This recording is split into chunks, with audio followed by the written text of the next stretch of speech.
Thank you for clicking in today to ETBU Extra, a special edition going earlier than we normally go. Normally we come on every Wednesday at noon, but today's a special edition because we've got two basketball teams headed into the American Southwest Conference postseason tournament, and to not take away for their preparation time, we decided to move the show till today. So we will talk basketball today, softball, baseball, as well as tennis on today's ETBU Extra, and thank you for clicking in at goetbutigers.com for this special edition on a Monday afternoon. Top of the show, we're going to talk Lady Tiger basketball with head coach Edsel Hamilton. And Coach, when you started at the beginning of the season, this is where you wanted your team to be going to the ASC postseason tournament. So it's got to be feeling pretty good right now for the Lady Tigers. Yeah, I mean, now that we've gone through it, we had some losses that were kind of disappointing that we, really feel like we probably should have won about 20 games. But before the season, my realistic goals were to finish in the top 3 in the division and win at least 15 games, and so we've won 16, and we're 3rd in the East. So on the whole, it's been pretty good. I want to talk about the tournament here in just a moment, but I want to go back to your last regular season game against Belhaven last Thursday night at Ornelas, in which you won 68-53.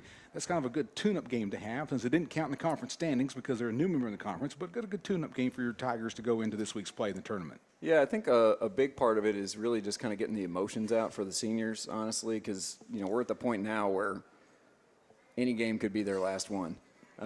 But for them to have like a specific set-aside senior night where they can kind of get it all out before the game, and I think that's honestly kind of where we started a little slow. We didn't play very well in the first half, but I think a lot of it was just like jitters and anxiety, and we were a little too amped up and missing some shots that we normally make. We moved the ball pretty well, but we moved it too fast sometimes, on the perimeter where our post didn't have a chance to go to work inside. So kind of get that stuff out of our system and kind of help get us ready for this week. It did start slow. I think we went 3 minutes into the first quarter before anyone scored a basket. But finally, the Lady Tigers go on a roll. They win 68-53. And, of course, we've seen this all year in Taylor Alexander. What an evening she had. 19 points.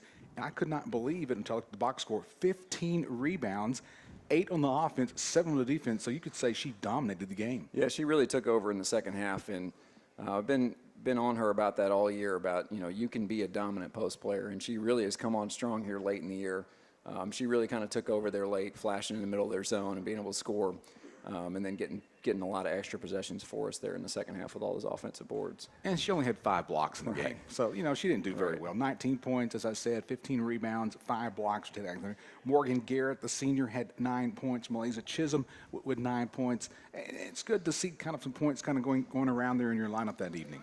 Yeah, and we've really been able to do that for a lot. I mean, April and Taylor have been kind of our more consistent scorers throughout the year, but we've had lots of games where we've had different people step up, whether it's Malaysia or Secret or Morgan or Lauren. Different people have stepped up in different games, and it's made us kind of harder to prepare for, because anybody can get hot on any given night, and we've got a lot of depth of talent. So been good for that the whole year.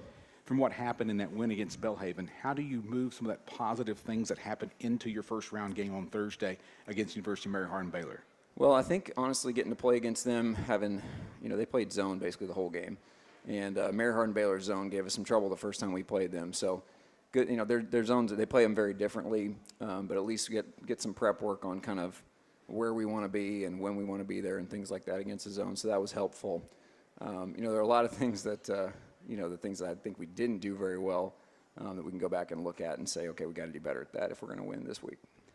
I don't want to mention this, but you've already played Mary Hardin-Baylor back on January 14th. Didn't do so well as you lost 80-62. As a coach, how do you get your team to block out that loss and say, hey, we got a brand new ball game here? Well, I think as a competitor, I think our kids are, as competitors, I think they're excited about getting to play them again, because that's the one team that really kicked our butts this year. We've had some other losses where they've been close. We've kind of shot ourselves in the foot, or like, against UT Tyler where we competed and they're just really good and made a lot of shots. That's the one game where we really just got it handed to us. And so I think they were really disappointed with that. Obviously, I was too. We weren't ourselves that day. Mary Hardin-Baylor's a really good team. They're really good. But we didn't show them what we could do that day. We didn't do anything that we talked about in practice and in scouting for. We just forgot everything when we went out there. So I think our girls are excited to get another chance at them to kind of really show who we are and how we can play. We're talking Lady Tiger basketball in this special Monday edition of ETBU Extra. Lady Tigers' first game in the American Southwest Conference Tournament is this Thursday, 5 p.m. tip-off as they play University of Mary Hardin-Baylor. Mary Hardin-Baylor from the West Division, ETBU from the East Division. 5 p.m. tip-off at the Harrington Center at UT Tyler. UT Tyler wins the right to host since they won the East. And Coach, with a game last Thursday and no game on Saturday, did you give your ladies some time off to kind of refresh? I gave them off. I didn't really take any time off. I went out recruiting, was driving all over the place this whole weekend. But, yeah, I gave them a couple days off, and we came back and got back to work yesterday. So, so we'll get 4 good days in before we go to work Thursday. Well, give us a scouting report on your opponent Thursday in the University of Mary Hardin-Baylor. They're good. They're really talented. They've got a couple of kids who you look at them and you think, how are they playing, at this level just with their size and their athleticism? And it's not just that they're big and athletic, they're actually good basketball players too. So they got some really good talent. They've got a lot of different players that can score. They're kind of like us in their balance, that they've got, one player that's been pretty consistent scoring for them all year, and then they've got 4 other ones that are right in that 9 to 10 point range. So they got a bunch of different people that can hurt you on a different given night. They'll play man, they'll play the 1-1-3 zone that Baylor men run all the time that I think Mark was kind of helped put in there. So like I said, they're really athletic. They can get up and down the floor. They got a lot of different people that can hurt you. The first time we played them, they hit 13 threes against us, which isn't typical. So I think they average about 5 or 6 made threes a game, and they went over double that and shot like 53%. So hoping that we don't have another rerun of that. Hopefully they'll get back more towards their averages, and we'll have a little bit better chance with that. Now, when you mentioned the head coach of Mary Hardin-Baylor, I just remembered y'all two are friends and knew one another at Baylor. Talk about your friendship, and it'd be nice to beat your friend. Yeah, he owes me one. So, we've known each other for a while. He was a men's assistant at Baylor for a long time, and his father-in-law was our associate head coach at Baylor, and he and I are really close. We did a lot of the scouting reports and game planning stuff together for the last 5-6 years at Baylor. So, known Mark for a long time. He's a good guy, and their assistant coach is a friend too, Becca. She was in grad school there and actually played intramurals with my wife on some teams that I got to coach, like some flag football teams and things like that. So they're good friends, and like I said, they owe me one. I like that. Could be an interesting ball game as the Tigers have their first round game against University of Mary Hardin-Baylor. It's a single elimination tournament, so you got to win to continue to advance on. If the Tigers win Thursday, and that's what we're planning for them to do, they will move on to play Friday night at 7:30. Now, Coach, we kind of, as fans of the game, kind of look at little things like, okay, what gives a team advantage over another team in a game like this? And I'm saying, with Tyler just being an hour and 15 minutes away, you have an advantage that you can keep your kids in their own place coming back and forth for the tournament. Is that an advantage? Do you see that as an advantage? It can be, and it can be a disadvantage. It just kind of depends on your kids, because on the one hand, the teams that are having to travel in, like they're contained in one spot, the coaches are kind of controlling what they're doing the whole time. They're all together in a hotel, eating all their meals together, and they're not having to think about school and stuff like that. So, our kids will be in class, so that's good for us too, because our kids aren't going to miss any class really, and we're having to drive over same day, but I think we've played relatively well most of the times we've made same day trips this year. So, yeah, I think it's good for them to be able to sleep in their own beds and practice in our gym and things like that, and just be comfortable. And it's not a long drive; it's about an hour. So, if we win, we keep winning, we'll just keep going same day and not have to deal with keeping them in a hotel and all that stuff.